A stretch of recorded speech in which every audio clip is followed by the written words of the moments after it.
Welcome to Self-Care Tips. I am Irene Joroge, and today we're going to talk about taking care of your mask. A mask has become mandatory in our wardrobes. It's something that we cannot leave the house without.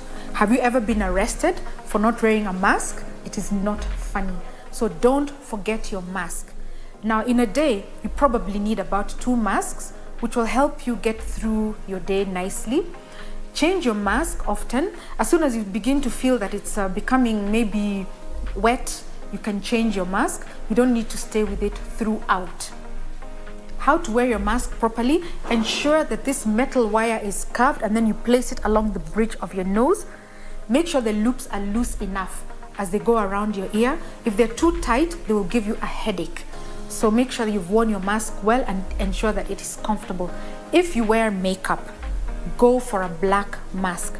Keep off these type of white masks or the blue masks or any other light colored mask, but wear a black mask because this will help camouflage when your foundation and powder smudges and your lipstick on the mask. This will keep you looking nice and neat all day long. About your mask, do not discard your mask carelessly.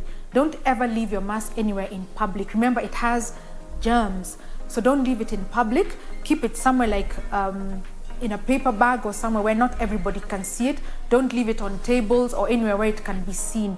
Discard of it properly so that you always practice good mask hygiene. These are self-care tips. I am Irene Joroge.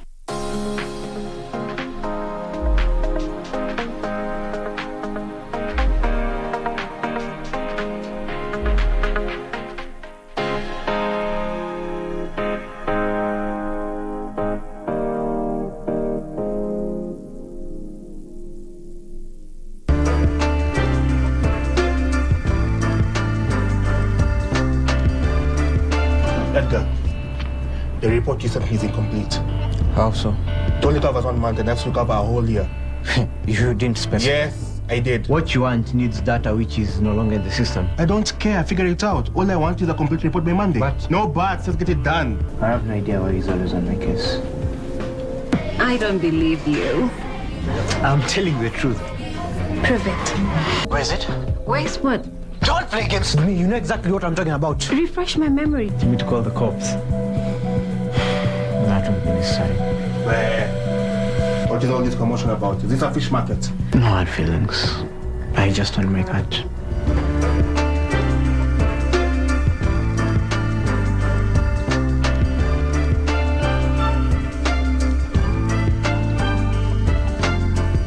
Mundos divididos por una sombra de traición. It's you that I love, and I love you with all of my heart. I only love you and nobody else. And I think that's what's most important right now. You're going to separate when I say so, and only then. And you know what?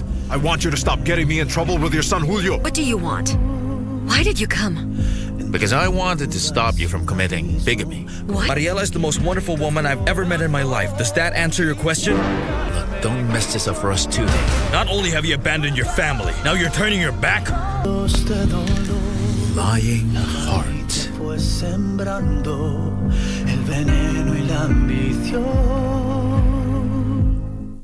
To all our prospective candidates, are you an aspiring candidate in the upcoming general elections? Do you want your agenda and manifesto to reach your voters effectively? At KBC, we have the most comprehensive and credible online platform that has profiles of all prospective candidates. Log on to www.kbc.co.ke/2022 aspirants and let Kenyans know more about you, your past achievements, your manifesto, and your development agenda once you get elected to office. What's more, the website is easy to navigate. We will create your profile, post pictures and short videos with your campaign messages at affordable hosting fees. Log on to www.kbc.co.ke/2022 aspirants today and establish your brand authority as we lead towards the forthcoming general elections. I don't have to travel far and so wide before my eyes can see the work that has been done. Jubilee, to me, ahidi leo tumetimiza.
on KBC Channel 1.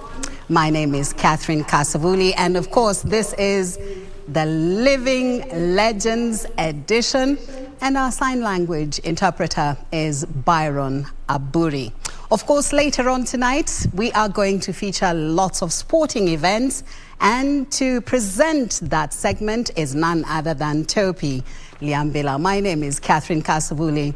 Have a wonderful, wonderful, enjoyable bulletin with me. Stay with us now to the highlights.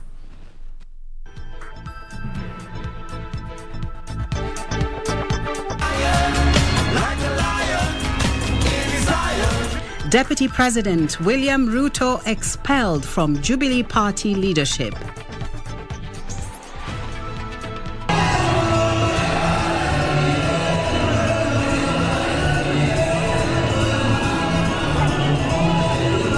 President Uhuru Kenyatta formally endorses Azimio La Umoja movement. And the Catholic launch the Lenten campaign with calls for peace and sobriety as the country approaches the general elections.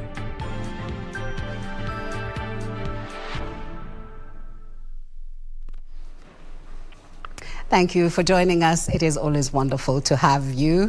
And of course, as I told you earlier on, our sign language interpreter is Byron Aburi, and I am Catherine Kasavuli. Deputy President William Ruto and his allies who have subscribed to the ideals of the UDA party have been expelled from the ruling Jubilee party. The party has also retained the president to chauffeur its affairs for 5 years post his retirement.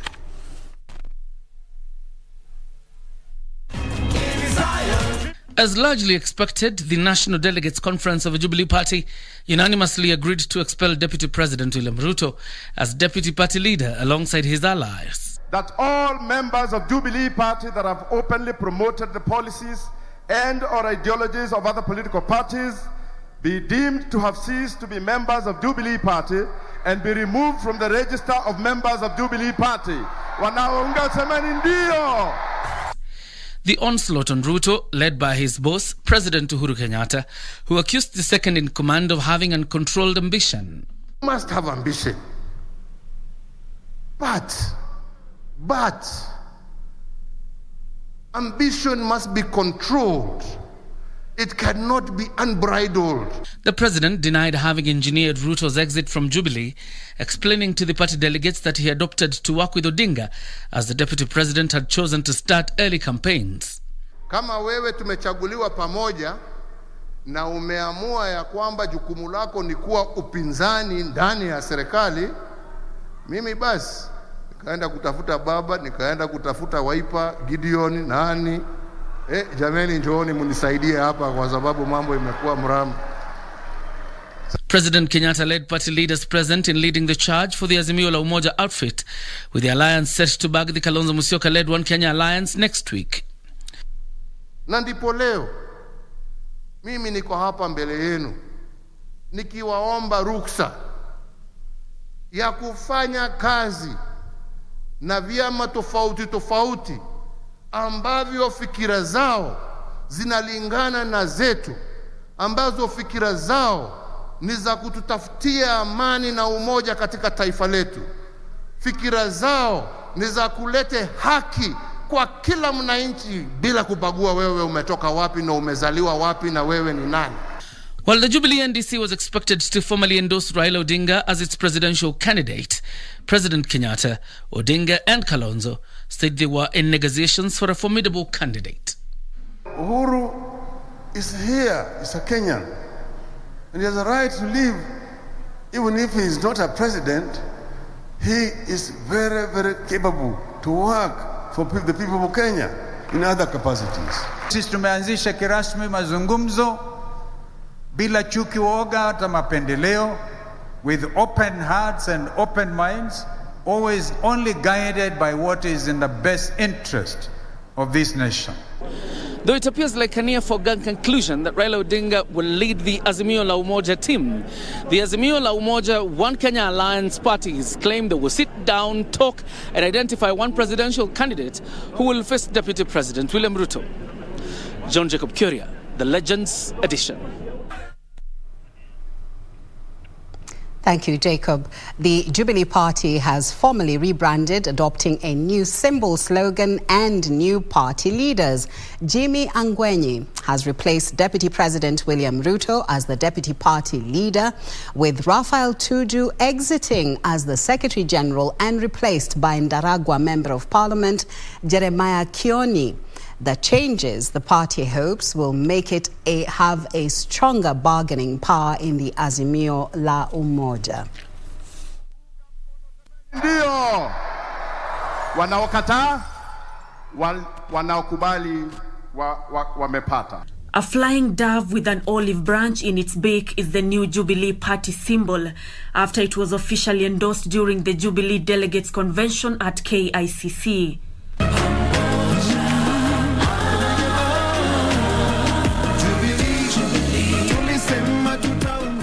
The party further adopting the Pamoja Mbele slogan to replace the initial Tuko Pamoja slogan, with the yellow color that was associated with Deputy President William Ruto dropped. The restructuring of the Jubilee Party, led by President Uhuru Kenyatta, also making some changes in the party leadership. President Uhuru Kenyatta has been endorsed as the party leader and is to be deputized by Jimmy Angwenyi, who takes the place of Deputy President William Ruto, who ditched the party to form UDA. Jubilee Party resolves to terminate all forms of cooperation and/or coalition with political parties that promote policies and/or ideologies that do not align with those of Jubilee Party. The party retaining Nelson Zuya as the party chairman, with David Murathe also retaining his position of vice chairman. Jeremiah Kioni is now the party's secretary general after taking over from Raphael Tuju, who heads for elective politics. To be secretary general, managing the headquarters of the party and also pursuing my other political engagement and also doing some other work ambaye amenipatia nataka nifanye. President Uhuru Kenyatta noting that the party was never dead and that those who ditched it were never ousted. Jubilee ilipatiwa mandate na wananchi wa Kenya kuongoza. Kama chama imewahi kujenga zaidi ya kilomita 12,000. Hiyo ni chama ambayo imekufa ama ni chama ilikuwa kwa kazi? Tulikuwa kwa kazi ama tulikuwa tumelala? They have been having this perception that Jubilee Party is dead. Jubilee Party has been reduced to a regional party or a tribal outfit. But even by the kind of leadership that today we have endorsed as the delegates, it confirms that Jubilee continues to be a national party. Hii sio Jubilee ile ya kitambo. Hii ni Jubilee pamoja na wengine. It's a coalition. And coalition must accommodate everybody. Lazima tu accommodate ODM, PNU, lazima tulete hizo rangi zote ili tukue na serikali yenye ina reflect vyama vyote. Jubilee Party has since joined forces with other like-minded parties to work under the Azimio La Umoja umbrella. With the rebranded Jubilee Party, President Uhuru Kenyatta hopes that even as he exits office after the general election, the party will still be part of the government under the Azimio La Umoja. Nancy Okware, reporting for Legends Edition from KICC, Nairobi. Thank you, Nancy. President Uhuru Kenyatta has officially declared support for the Azimio La Umoja movement, addressing ODM National Delegates Convention NDC at the Kasarani Gymnasium in Nairobi. President Uhuru Kenyatta defended ODM leader Raila Odinga over claims of being a state project. The head of state, who took a swipe at his political critics, revealed that Azimio will hold joint countrywide rallies in the next 2 weeks to popularize the new outfit before unveiling the Azimio candidate ahead of the August 9th polls. Ben Chumba reports. Mimi ni mwana Jubilee, lakini kutoka leo kwa fikira kwa mdomo, kwa damu, kwa roho. Speaking at the Kasarani Gymnasium, President Uhuru Kenyatta took a swipe at a section of leaders accusing ODM leader Raila Odinga of being a state project. Ni wale ambao kwa sababu ukishindwa panga mambo yako ama uone tide imeanza kubadilika, the easiest thing you can do ni kuita mtu project. Nyinyi wana ODM, Raila Omolo Odinga kweli ni project ya mtu. Kama ni project ya wanai.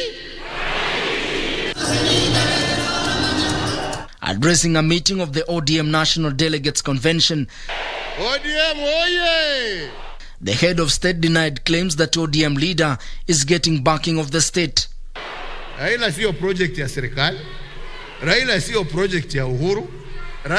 Vile Raila hakuniuliza mimi chochote wakati alikuja kuunga serikali yangu when I had need. Vile mimi hakuna kitu nauliza kwa Raila. Mimi nataka good leadership for our country.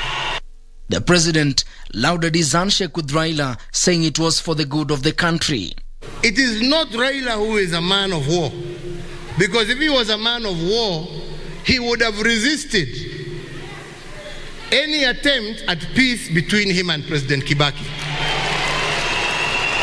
If he was a man of war, he would have resisted any attempt at making the handshake happen. Tulikubaliana tutaunga mseto. Kwanza tulianza na BBI.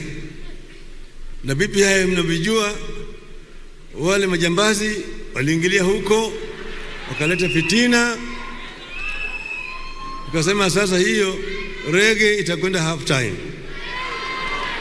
lakini rege itarudi. The president further revealed plans of a joint countrywide rallies in the next 2 weeks to popularize Azimio coalition. Usinisababishe niseme vile mimi nafikiria, kwa sababu wengine watasema project. Mimi tutasema wakati hiyo. Na mimi sina shaka ya kwamba ushindi ni wetu. It is for the first time that President Uhuru Kenyatta has officially confirmed that he is a full member of Azimio La Umoja movement affiliated to ODM leader Raila Odinga. It is therefore a matter of wait and see how the political landscape will take shape ahead of the August 9 polls. Ben Chumba, Legends Edition. Raila Odinga has been officially endorsed by the Orange Democratic Party to contest for the presidency under Azimio La Umoja in a nation's delegate convention held at Kasarani Stadium, which was also attended by President Uhuru Kenyatta. Raila was hailed a Democrat who has stood for the good of this nation. Businessman Jimmy Wanjigi, who has been seeking to battle with Raila for the party's presidential ticket, was, however, locked out of the venue.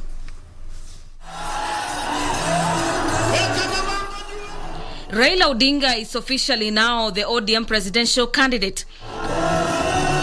Raila, who will be seeking to be Kenya's 5th president, was endorsed by the party's National Delegate Convention held at Kasarani Stadium, where the party also resolved to formally join hands with like-minded parties under the Azimio La Umoja coalition. Mimi ni candidate ya ODM katika kinyang'anyiro ya Azimio La Umoja.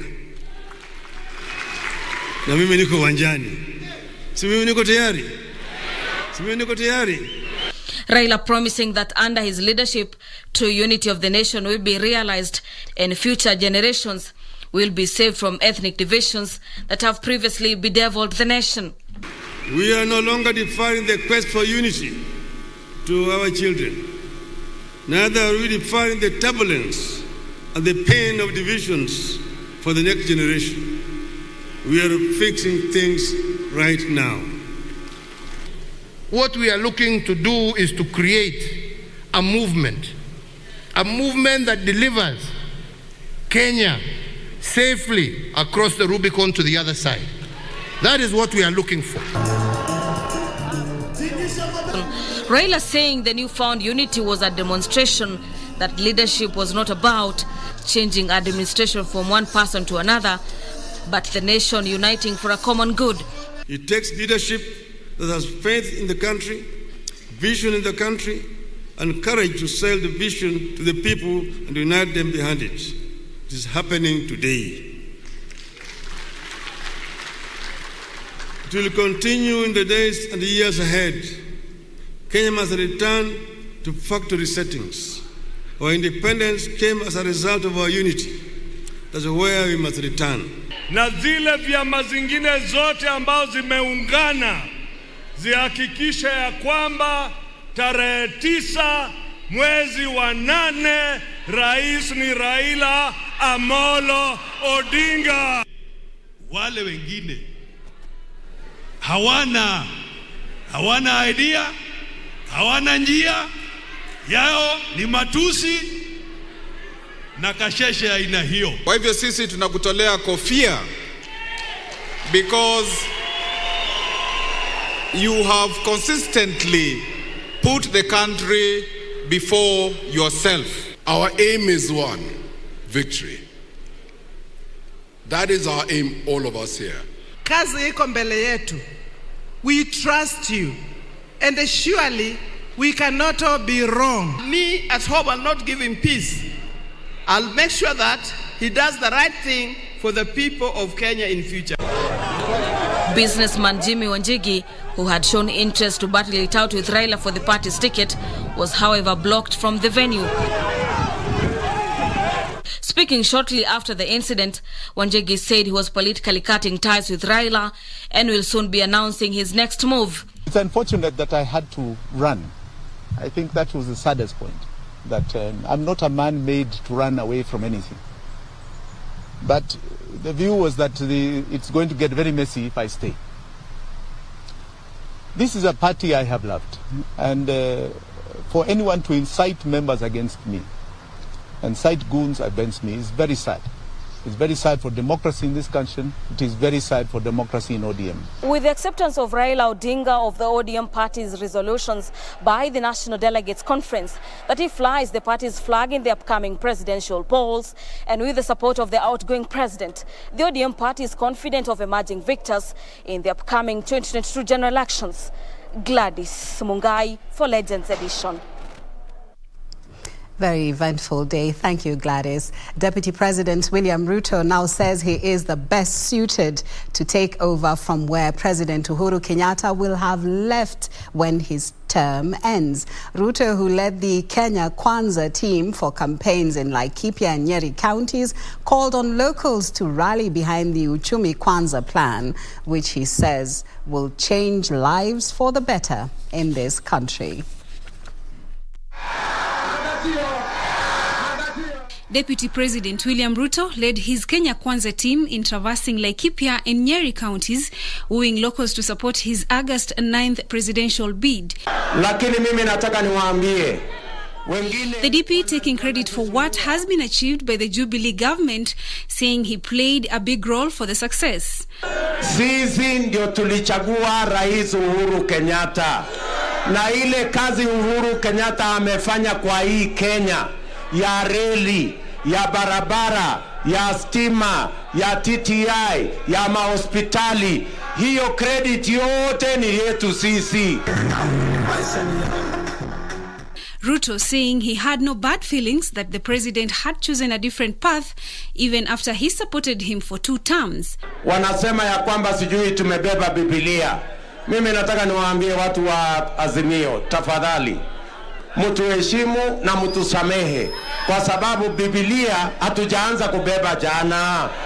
Tumekuwa tukibeba Biblia miaka nyingi bwana. Ni kwa sababu ya hiyo Biblia ndio tumefika mahali tuliko sasa. The DP and his team calling on the president not to be dragged into succession politics that could taint his achievements. Shuttle NDCs are not the role of the President of the Republic. Wanamshusha mamlaka, wanamshusha heshima. Sisi tunataka kukuambia Rais Uhuru, just pick a leaf from Mzee Kibaki. Don't get involved in who succeeds you because you have only one vote. Kura zote ni zao wananchi. Those accompanying him calling on the church to be respected, saying it was only God who can judge. Sadaka inayotolewa ni siri yangu na Mwenyezi. Siri yangu na Mwenyezi. Kama wewe utoi sadaka, wacha wale wanatoa waendeleze neno la Mungu. The team calling on Wiper leader Kalonzo Musyoka to reconsider his decision to join Azimio. For the Legends edition, I'm Zainab Said. Well, we now take a short break, and of course, when we come back, Nyiva Mwendwa is fatigued.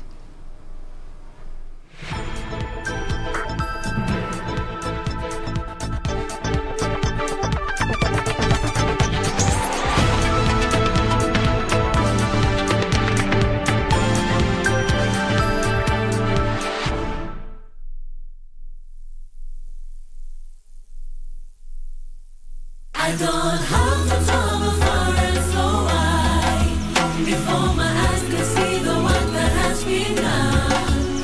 Jubilee, to me ahidi leo tumetimiza. To get Romans chapter 10 as your skiza tune on your phone, dial star 811 star 962 hash.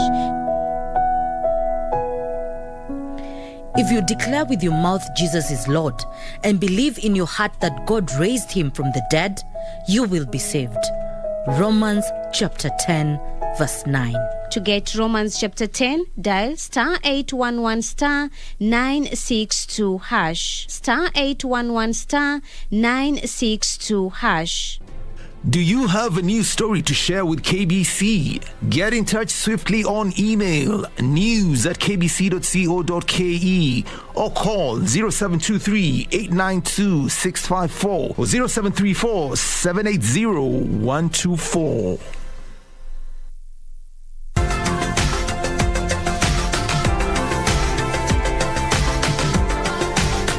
Physical exercise has significant benefits for your heart, body, and the mind. It helps in preventing some of the diseases such as non-communicable diseases, including diabetes and cancer. On your health show, we talk about physical exercise, why it's important, and it's all about burning the unwanted fat. 1, 2, 3, 4, 5, 6.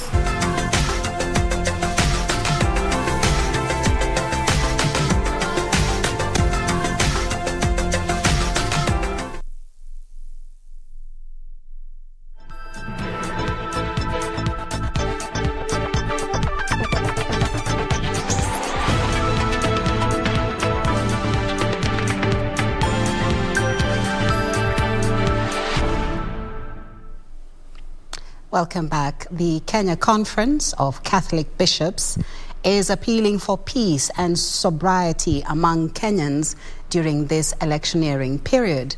Speaking during the launch of the Lenten campaign, the chairperson of the Catholic Justice and Peace Commission, Right Reverend John Obala, called on young people to avoid being used by politicians as agents of violence and propaganda.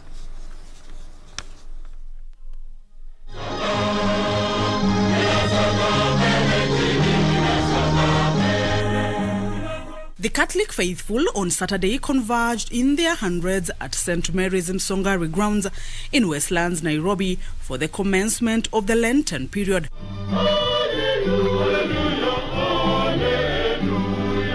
The hallmark of the meeting being messages of peace and harmony from the church leaders as the country heads to the August 9th general election.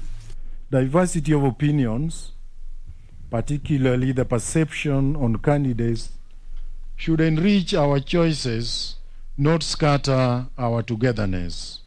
We also ask Kenyans that we continue to be our brother's keeper. The elections will come and go, we will remain behind. Under this year's theme, Unity in Diversity, Promoting Good Neighborliness, Catholic bishops say the election should not divide the country.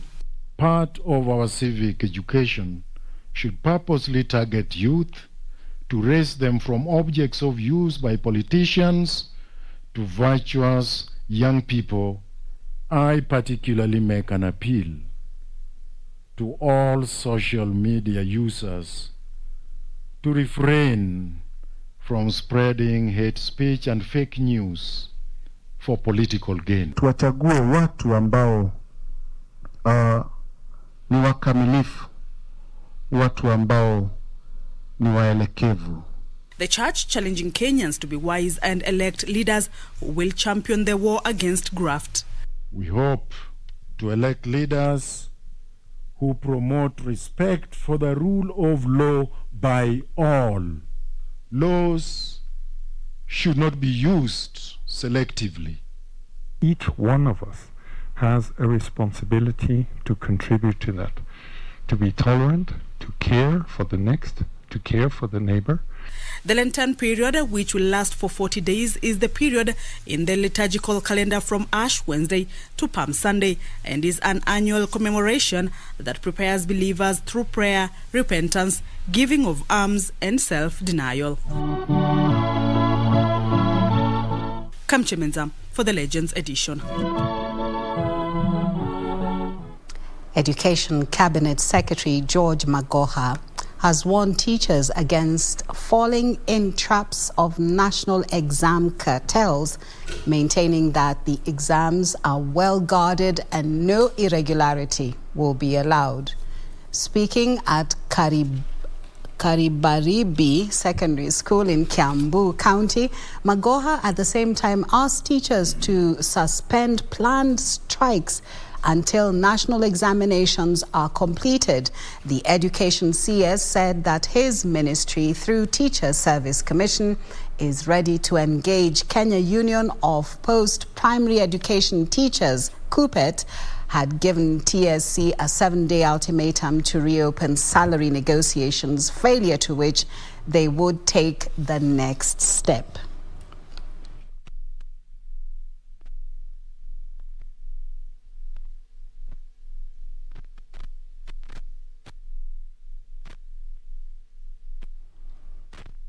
There is no condition that is permanent. These children must be given a fair game by allowing them to do their exams without too much of the political noise that is happening. The politicians must do their own things, but I think we let us leave our children to do their exam, isn't it? Yes. So I hope that they are going to climb down, because climbing down does not mean Cooperative is not strong. In fact, you are stronger when you climb down. But if teachers ignore them, then it will be very serious for them. The other thing I would plead with them to do is to talk to Dr. Nancy Macharia and her team, because she's ready and available to talk to them. But in all these talks, keep my children out of it. There is no way you are going to see our exams until it's open for the children on the day of the examination. There is also no way you are going to mess around with any marks during the marking, because we have CCTV cameras and we have other agencies everywhere. So even if you have a child and you want to add 10 marks, it will not be possible.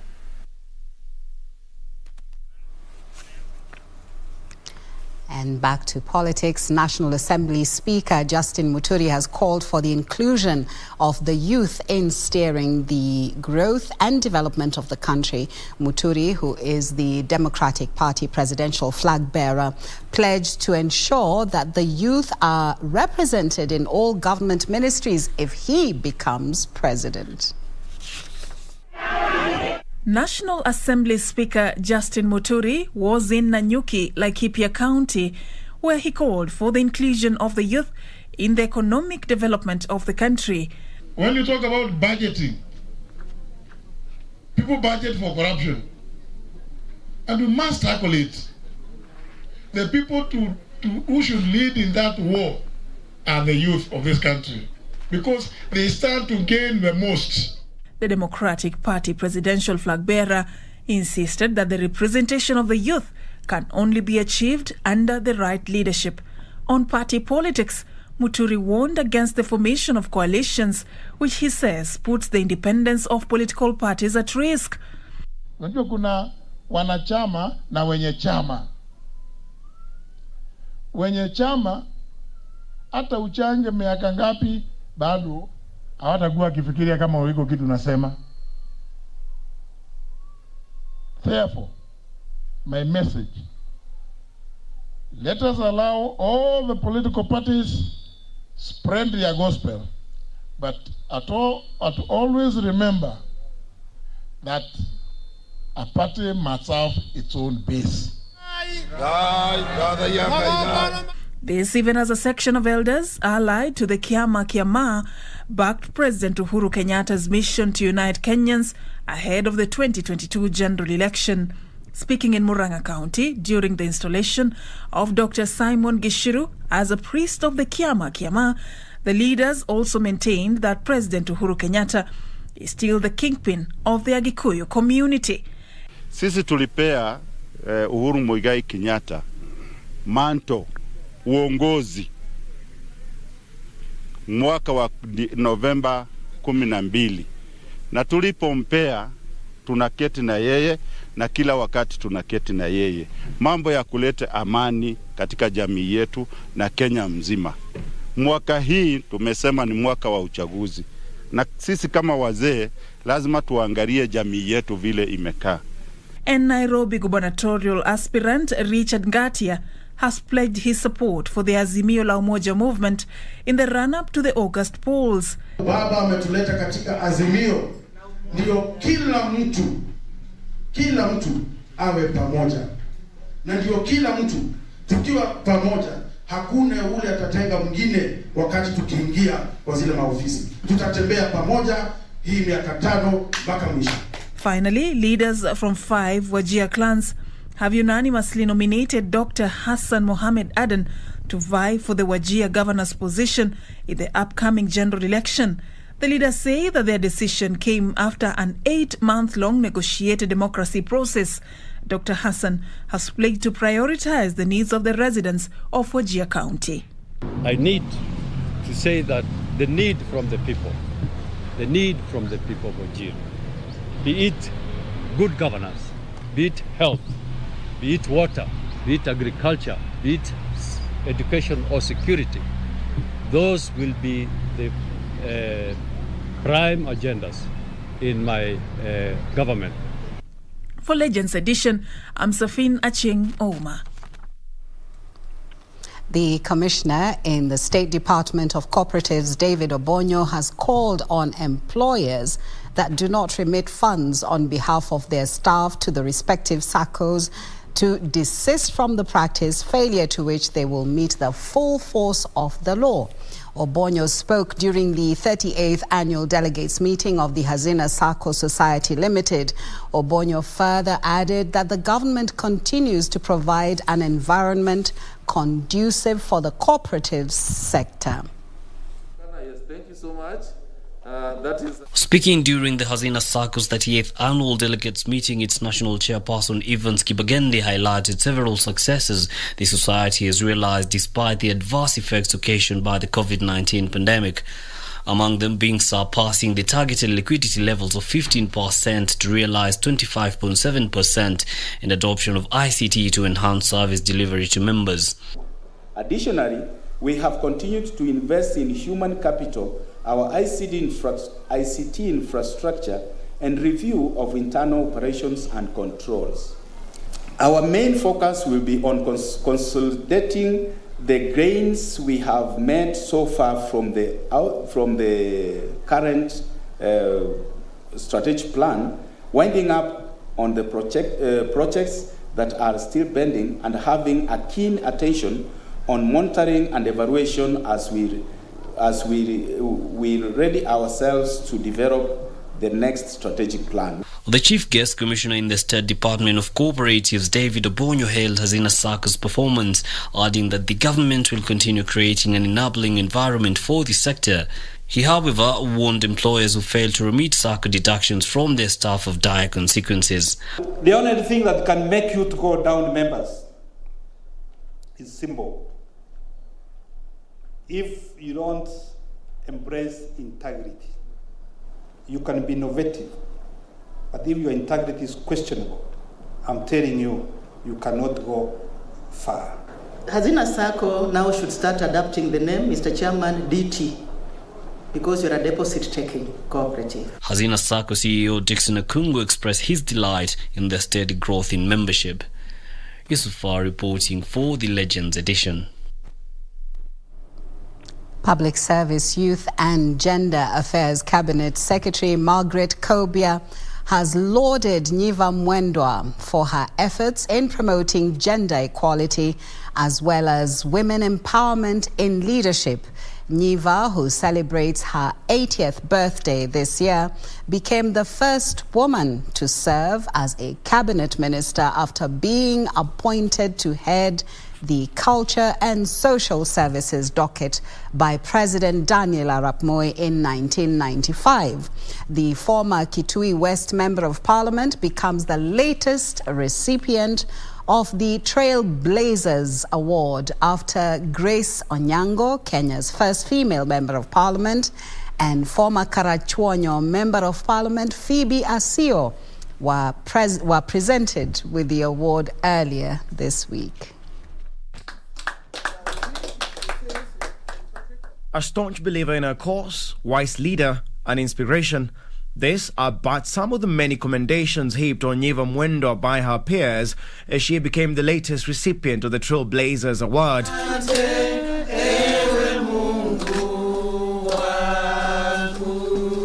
Nyiva, a former Kitui West Member of Parliament, as well as the first woman to serve in government as a cabinet minister, received the award at her Nairobi home in an event attended by, among others, Cabinet Secretary in the Ministry of Gender and Public Service Margaret Kobia and Kitui Governor Charity Ngilu. All these things that you have been teaching us, just continue teaching, because we may not teach right. You have them, do it for us. And I'm so happy to be with you today, and I'm so proud of you. Without you, I would never have been where I am in Kitui. The Trailblazers Award was introduced by President Uhuru Kenyatta to honor women in leadership who have played a big role in promoting women empowerment in the country. For a very long time, we women, we never used to go to school because your father would rather pay the school fees for the boy. You are not to be educated. And even today, you find a lot of the girls are there to be given away for the dowry and that kind of thing. Having the right political leadership that appreciates women is very important. Yes. Right political leadership that appreciates the role of women. And that's what we find in His Excellency Uhuru Kenyatta. The widow of the late Kitili Maluki Mwendwa, Kenya's first African Chief Justice, Nyiva Mwendwa was elected for the post of Kitui West Constituency MP 3 times in 1974, 1992 and 2002. She was also elected the first Kitui County Woman Representative in 2013. She was conferred the Order of the Golden Heart of Kenya, second-class Elder of the Golden Heart.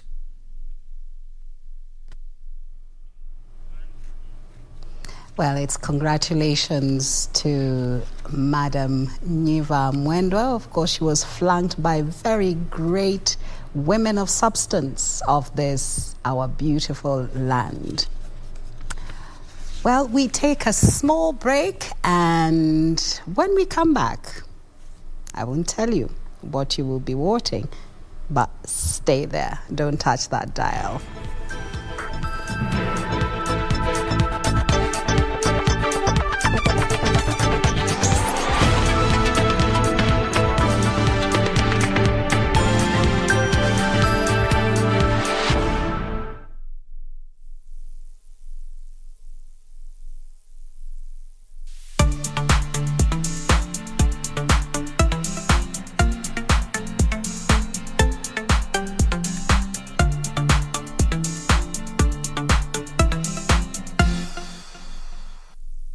To all our prospective candidates, are you an aspiring candidate in the upcoming general elections? Do you want your agenda and manifesto to reach your voters effectively? At KBC, we have the most comprehensive and credible online platform that has profiles of all prospective candidates. Log on to www.kbc.co.ke/2022 aspirants and let Kenyans know more about you, your past achievements, your manifesto, and your development development agenda once you get elected to office. What's more, the website is easy to navigate. We will create your profile, post pictures and short videos with your campaign messages at affordable hosting fees. Log on to www.kbc.co.ke/2022 aspirants today and establish your brand authority as we lead towards the forthcoming general elections.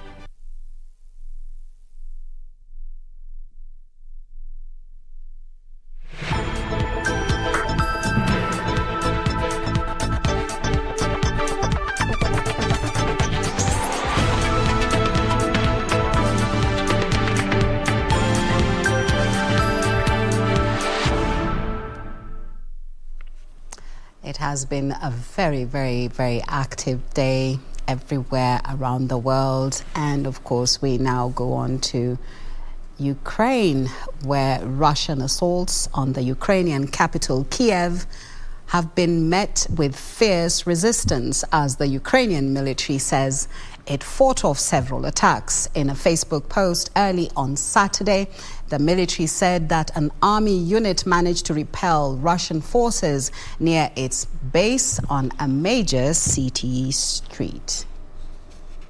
The government confirmed there was fighting on the streets and urged people to stay at home. However, Secretary of the National Security and Defense Council Alexei Danilov told the Ukrainian news site that the army was in control of the situation. Early on Saturday, Ukraine's Air Force Command also reported heavy fighting near the Vasilkiv Air Base southwest of Kiev, adding that it was under attack by Russian paratroopers. Early on Friday, a spokesperson for Zelensky said the country was prepared to hold ceasefire and peace talks with Russia immediately and were discussing a place and time to hold talks. As Russian troops close in on Kiev, Ukraine has been pleading with the West for faster and tougher sanctions to punish Moscow for its attack. Zelensky urged Europe to impose harder sanctions on Moscow. He wants leaders to cut off Russia from SWIFT, that is the system used for global business transactions.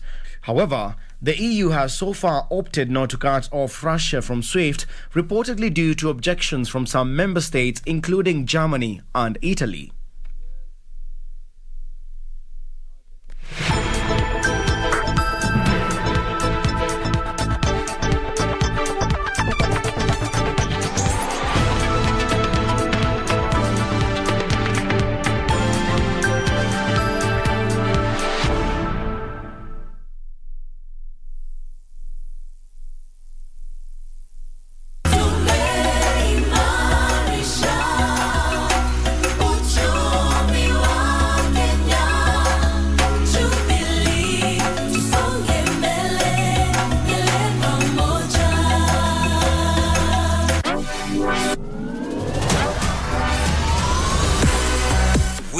Still keen on Germany's DFB Pokal as the quarter-finals is around the corner. In football, it is easy to be intimidated by the top-flight teams, but as fate would have it, new entrants do sometimes turn the tables with their patience, perseverance and self-belief. Borussia Dortmund are out of the competition. St. Pauli take all the spoils. It is therefore a tight affair this Tuesday, 1st of March 2022 at 10:45 p.m. in a match pitting Union Berlin against FC St. Pauli. Watch this spectacular duel live and exclusive on KBC Channel 1. KBC, your true sports partner. This week on Good Morning Kenya. The health system in Siaya has improved greatly. Yes. Because previously, before we came in, even child mortality rate was very high. Governor Kanel Rasanga has steered the county of Siaya for 10 years now. Did you ever see at some point that the president and Honorable Raila Odinga would shake hands? I never imagined it. What is his opinion on national politics? The way Uhuru has now come to support Raila for presidency, that is a very big mark. That is like rubbing out tribalism completely from in this country. Join me this Wednesday on The Viewpoint at 7:30 a.m. on Good Morning Kenya, only on KBC Channel 1.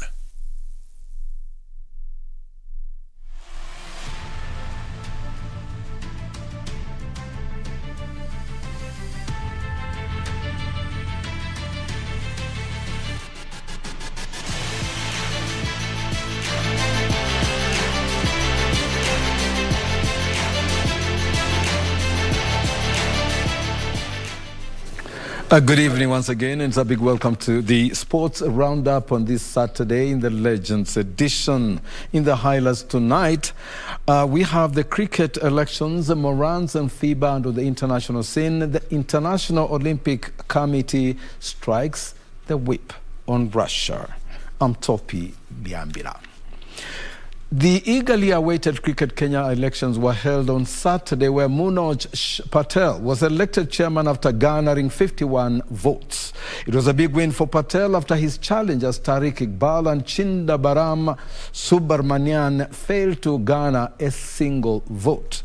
Chairperson of the Cricket Normalization Committee, retired Lady Justice Joyce Aluoch, and the president of the Zimbabwe Cricket, who was the International Cricket Council representative, Tavengwa Mukhlani, congratulated the cricket delegate for upholding discipline and conducting free and fair elections. Here is the report. With delegates and candidates showing up to vote for their leaders, as it was a big day for the cricket lovers. 3 positions on card: the chairperson, vice chair and treasurer respectively. Instructions were given and the voting started. First, the inspection of the ballot papers, ballot boxes and booths by the candidates to ensure free and fair elections conducted. Leading the inspection team was the chairperson of the Cricket Normalization Committee, retired Lady Justice Joyce Aluoch, and the president of the Zimbabwe Cricket, who was the International Cricket Council representative, Tavengwa Mukhlani. It is a new dawn because the cricket has been dominant, has not been going on in Kenya for how long? Is it almost 4 years? Yes. Yeah. And they are looking at elections of today as a new dawn. After the voting, Manoj Patel emerged victorious for the chairperson position with 51 votes, as Maina Kamau and Kalpesh Solanki took the vice president and treasurer with 50 and 51 votes respectively. Cricket should actually be played out in the field and not in the boardrooms. That's what has been going on in the boardrooms, meetings after meetings, but cricket should be out. Look at the beautiful sunshine outside. The view that we have, which I think is shared by many, is that having some form of governance is better than having none. So I believe this is the first baby step in correcting, rectifying, and putting in place a structure that will look through the issues that have affected Kenya. Palino Mamo took the director of women unopposed, with Kennedy Obuya also securing the Cricket Association representative position. For Legends Edition, I'm Daniel Mwendwa. In basketball, national men's basketball team Morans suffered a humiliating 105-51 loss to Egypt in their second match at the ongoing 2023 FIBA World Cup qualifiers in Dakar, Senegal.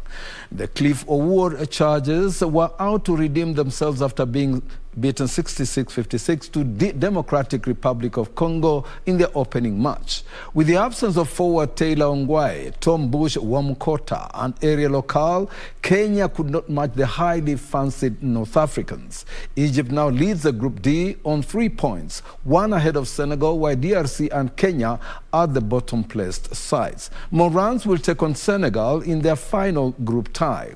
The return matches are scheduled for July this year, with the best 3 teams from all the 4 groups advancing to the second round of the qualifiers. The championships kicked off on Friday and will end on Sunday. These are some of the highlights.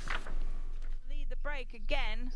Is it 2 from fast break for Munanga? Defending champions KCB finished the regular Kenya Cup season unbeaten after trouncing Kabra's Sugar 28-20 at the Ruaraka grounds, Nairobi. Meanwhile, Nondis and Kenya Harlequins were on Saturday relegated from the Kenya Cup after finishing 12th at the end of the regular season. The Bankers finished on 10 wins and 1 draw to secure second position on 49 points and book Menengai Oilers in the semi-finals.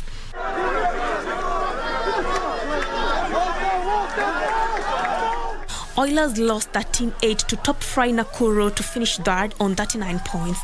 Cabra Sugar finished top to book fourth placed Strathmore Leos in semi-finals, with the latter losing 17-3. KCB will now play the semi-final in Nairobi, with Cabra Sugar hosting Strathmore Leos in Kakamega. In other matches, Homeboys humbled Nondescript 13-7, while Resolution Impala saw off Masinde Muliro University at 44-13 as Mwamba defeated Kenya Harlequins 24-8. The highest-ranked side will host the Kenya Cup final. Meanwhile, Nondis and Kenya Harlequin were on Saturday relegated from the Kenya Cup after finishing 12th at the end of the regular season.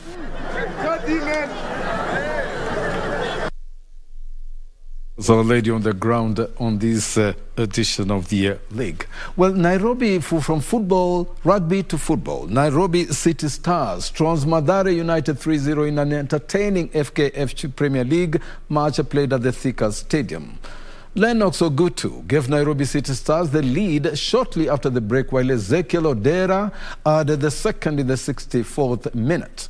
Nicholas Kipkirui scored the third goal in the 83rd minute. Meanwhile, Ulinzi Stars pulled a surprise 1-0 win over KCB at Kericho's Green Stadium. Kariobangi Sharks lost 1-0 to Nzoia at the Kasarani Stadium, while Wazito humbled Kenya Police 3-2.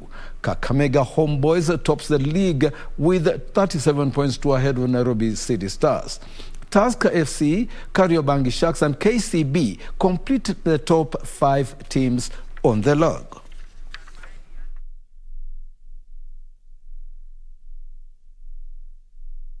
The coach Simon Ngumbao and Sophia Nekesa won the second edition of the Diani Half Marathon after winning the men's and women's categories respectively during the race held to Saturday at Diani, Kwale County. Simon clocked 1 hour 13 minutes and 02 seconds to cut the tape ahead of last year's winner Steve Musioka, who wound up second as Tsuma Ngowa completed the podium dash. Debutant Sophia Nekesa won the women's race after timing 1 hour 40 minutes and 50 seconds to relegate Faith Kosgei and Lucy Wamalwa to second and third position respectively. The race, which attracted over 100 runners, drawn from Kwale County, was organized by Kick Martial Arts Club and was geared to giving upcoming runners a chance to showcase their talent as well as encourage fitness in the society. Indiani tumeleta vijana pamoja juu vijana wengi wako hawana kazi, wamekaa tu idle, wanakaa tu kwa mtaa, hawana kazi kitu ya kufanya. Ndio tukaamua tukuja na tutengeneze group ya the Kiki Martial Arts Club. Friends School Dandora pipped to Shirika Second School 5 over post-match penalties after the match. Friends School, Dandora and Starlight Academy were crowned winners of the Johanna Omolo Foundation Inter-School Soccer Tournament in the boys and girls categories respectively at matches played at the City Stadium, Nairobi. The one-day tournament attracted a total of 7 schools drawn from Embakasi North constituency, Nairobi. Pipped to Shirika Second School 5 over post-match penalties after the match ended 1-1 in regular time to lift the boys' title, while Starlight Academy proved to be a force to reckon with after seeing off Kinyago Second School via post-match kicks to lift the girls' title. The two teams had played to a barren draw in regular time. The tournament, organized by Harambee Stars midfielder Johanna Omolo, seeks to give youth a sporting chance as well as offer them an alternative from the social vices. Sisi, mimi naweza sema kushiriki kwa hii team ni at least kupatia madem chance, ndo at least wasiende nje wakiwa wanaenda kwa vitu zao, at least wanatekitamia kuja ground na kufanya vitu zingine. Ile motisha yenye uko nayo, yani ujipe motisha, kama umeamua kucheza ball, ujipe hiyo chance, utumie hiyo chance, cause hiyo chance ni God amekupea na anaweza chukua hiyo chance bado ape msee mwingine. Pia inatupa exposure. Wale wenye wamecheza vizuri wamechaguliwa wataingia Dandora Youth Starlets na from there tutapewa exposure from there, alafu tutaendelea. The one-day tournament was also used as a platform to select female players who will form Dandora Starlets, a female football club that will feature in league matches. Sasa tuna scout for talent for the girls. Tunajaribu kutengeneza timu ya madem. Tuweke kwa FKF, ipande kwa ligi nini iendelee ikiwa kubwa. Kwa tunaangalia crime rate imeongezeka. Hata sasa ukitembea mtaani unapata ratio ya mapolisi na raia. Unaona tu yani usiku makarao wanatembea sana. So we saw a need to put up something like this because to involve the school kids.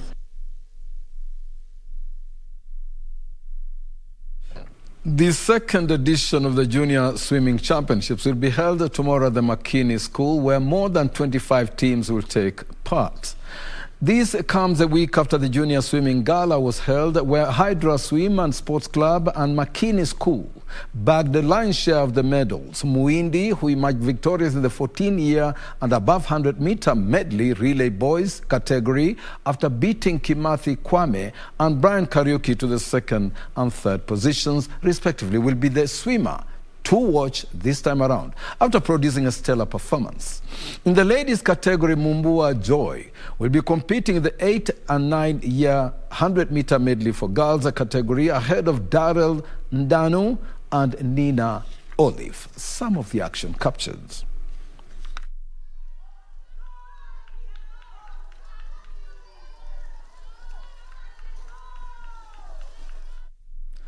And on the international scene, the International Olympic Committee, IOC, has taken the unprecedented step of calling off all sports events in Russia and Belarus to be cancelled or moved. Russia is scheduled to host the short course swimming world championships in December, as well as the men's volleyball world championship in August and September.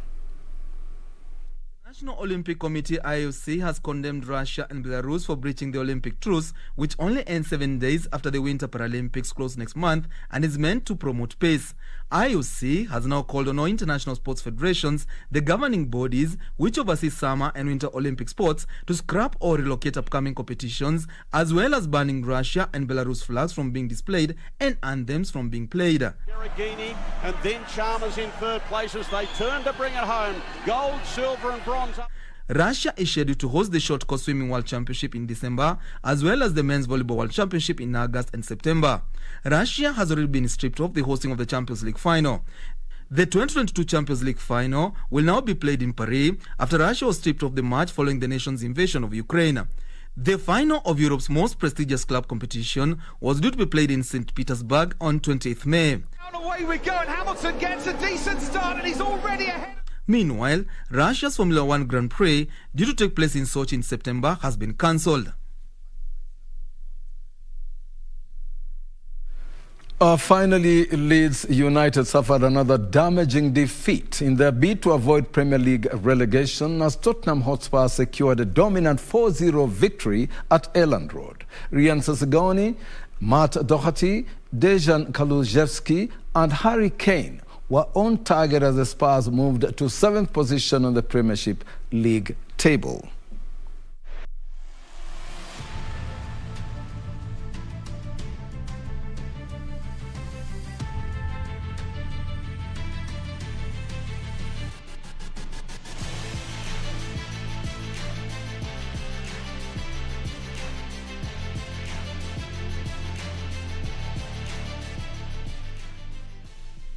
That's a wrap-up for the sports edition this Saturday weekend, where, of course, a big thank you to our foot soldiers who are on the ground to bring up these sports, and those include Dan Mwendwa, Karanja David, Bernard Okumu, and Nora today.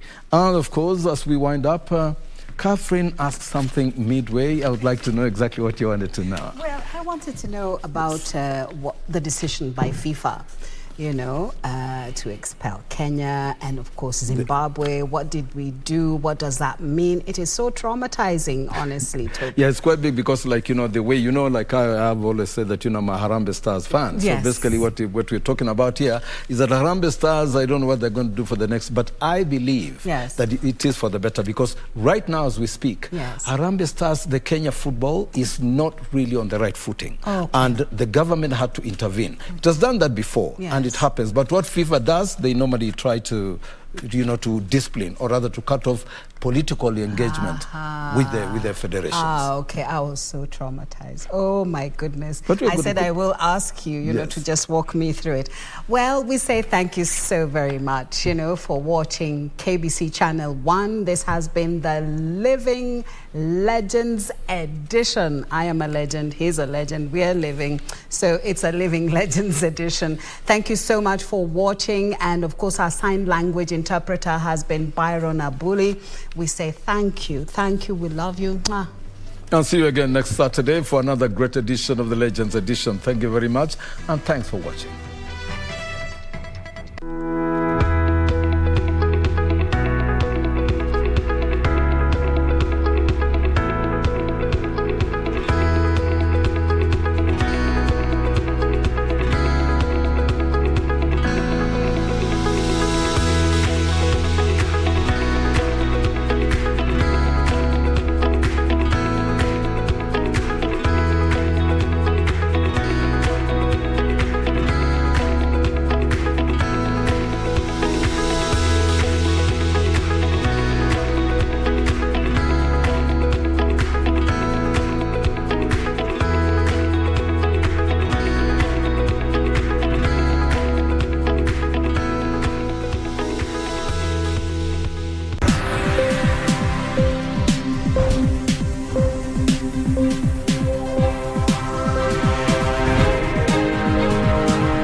Sasa kama ni mtoto wa governor, mbona hayuko sawa kiupande wa pesa? Sielewi ni mtu wa aina gani? Hapo ukija watu wajinga hawa, wewe malizana nao. Kwani panga lilikuwa wapi? Tamzeni kwambie.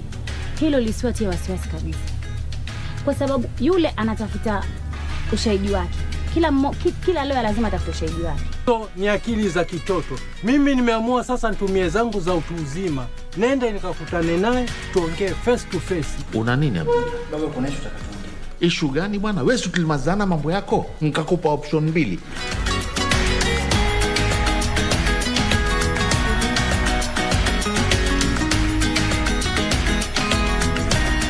Mundos divididos por una sombra de traición. Things haven't been good between us. I don't know what to do. I don't know how to fix it. There's no way out of the problem. Look, Damian, if you're accusing me of something, then tell me right now instead of throwing hidden hints at me. I'm not throwing hidden hints, Raphael. I'm being straightforward. And that is why I am telling you, don't you even think of cheating on me. There's something that involves us both, because we're both being cheated on. I don't know what you're talking about. My girl, my angel. I'm very sorry for hurting you the way I did with my confession. I hope that in time you'll understand that I was burning up on the inside by not telling you.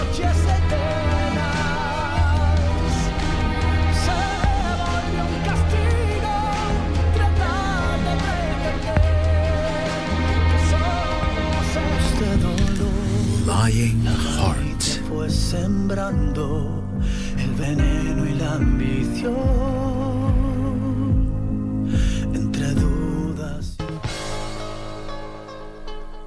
This week on Good Morning Kenya. The health system in Siaya has improved greatly. Yes. Because previously, before we came in, even child mortality rate was very high. Governor Kanel Rasanga has steered the county of Siaya for 10 years now. Did you ever see at some point that the president and Honorable Raila Odinga would shake hands? I never imagined it. what is his opinion on national politics? The way Uhuru has now come to support Raila for presidency, that is a very big mark. That is like rubbing out tribalism completely from in this country. Join me this Wednesday on The Viewpoint at 7:30 a.m. on Good Morning Kenya, only on KBC Channel 1.